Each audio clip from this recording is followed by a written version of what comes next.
जय श्री राधे कृष्ण। हमारे हिंदू धर्म में अमावस्या का विशेष महत्व होता है। हर महीने में एक बार अमावस्या तिथि पड़ती है। इस दिन पितरों की आत्मा की शांति के लिए तर्पण भी किया जाता है। अमावस्या तिथि पर पवित्र नदियों में स्नान का विशेष महत्व होता है। नदी में स्नान के बाद सूर्य को अर्घ्य देकर पितरों का तर्पण किया जाता है। धार्मिक मान्यताओं के अनुसार अमावस्या के दिन महिलाएं पति की लंबी आयु की कामना के लिए व्रत रखती हैं। आइए सुनते हैं अमावस्या की कथा। प्राचीन काल की बात है। एक गरीब ब्राह्मण परिवार था। उस परिवार में पति पत्नी एवं उसकी एक पुत्री भी थी। उनकी पुत्री समय के गुजरने के साथ साथ धीरे धीरे बड़ी होने लगी। उस पुत्री में बढ़ती उम्र के साथ सभी स्त्रियोचित सगुणों का विकास हो रहा था। वह कन्या सुंदर, संस्कारवान एवं गुणवान थी, परंतु गरीब होने के कारण उसका विवाह नहीं हो पा रहा था।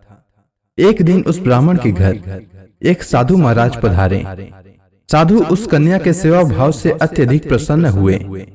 कन्या को लंबी आयु का आशीर्वाद देते हुए साधु ने कहा कि इस कन्या के हाथ में विवाह योग्य रेखा नहीं है। तब ब्राह्मण दंपति ने साधु से इसका उपाय पूछते हुए कहा कि महाराज, ऐसा क्या उपाय करें जिससे कन्या के हाथ में विवाह योग बन जाए।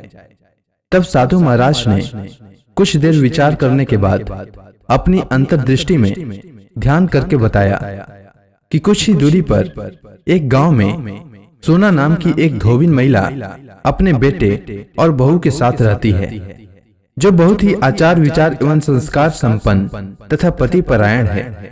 यदि यह सुकन्या उस धोबिन की सेवा करे और वह महिला इसकी शादी में अपने मांग का सिंदूर लगा दे तथा उसके बाद इस कन्या का विवाह हो जाए, तो इस कन्या का वैधव्य योग मिट सकता है। साधु ने यह भी बताया कि वह महिला कहीं बाहर आती जाती नहीं है। यह बात सुनकर ब्राह्मणी ने अपनी बेटी से धोबिन की सेवा करने का प्रस्ताव रखा। अगले दिन से ही कन्या प्रातः काल ही उठकर सोना धोबिन के घर जाकर साफ सफाई एवं अन्य सारे कार्य करके वापस अपने घर आने लगी। एक दिन सोना धोबिन अपनी बहू से पूछती है कि तुम तो सुबह ही उठकर सारे काम कर लेती हो और पता भी नहीं चलता। बहू ने कहा, माँ जी, मैंने तो सोचा कि आप ही सुबह उठकर सारे काम खुद ही खत्म कर लेती हैं। मैं तो देर से उठती हूँ। यह सब जानकर दोनों सास बहू घर की निगरानी करने लगे कि कौन है जो सुबह ही घर का सारा काम करके चला जाता है।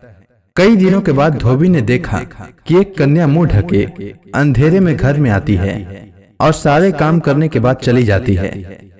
जब वह जाने लगी तो सोना धोबिन उसके पैरों पर गिर पड़ी। पूछने लगी कि आप कौन हैं और इस तरह छुपकर मेरे घर की चाकरी क्यों करती हैं। तब कन्या ने साधु द्वारा कही गई सारी बात बताई। सोना धोबिन पति परायण थी, अतः उसमें तेज था। वह तैयार हो गई। सोना धोबिन के पति थोड़ा अस्वस्थ थे। उसने अपनी बहू से अपने लौट आने तक घर पर ही रहने को कहा। सोना धोबिन जैसे ही अपने मांग का सिंदूर उस कन्या की मांग में लगाया, सोना धोबिन का पति मर गया। उसे इस बात का पता चल गया। वह घर से नीरा जल ही निकली थी। यह सोचकर कि रास्ते में कहीं पीपल का पेड़ मिलेगा तो उसकी पूजा करके और उसकी परिक्रमा करके उसके बाद जल ग्रहण करेगी। उस दिन अमावस्या थी। उसने पीपल के पेड़ का 108 बार परिक्रमा की और उसके बाद जल ग्रहण किया। ऐसा करते ही उसके पति के मृत शरीर में वापस जान आ गई। धोबिन का पति फिर से जीवित हो गया। इसीलिए जो भी अमावस्या का व्रत करता है और पीपल के पेड़ की 108 बार परिक्रमा करता है, उसके सभी प्रकार की विपत्तियां टल जाती हैं। उम्मीद है आपको अमावस्या की कथा अच्छी लगी होगी। धन्यवाद।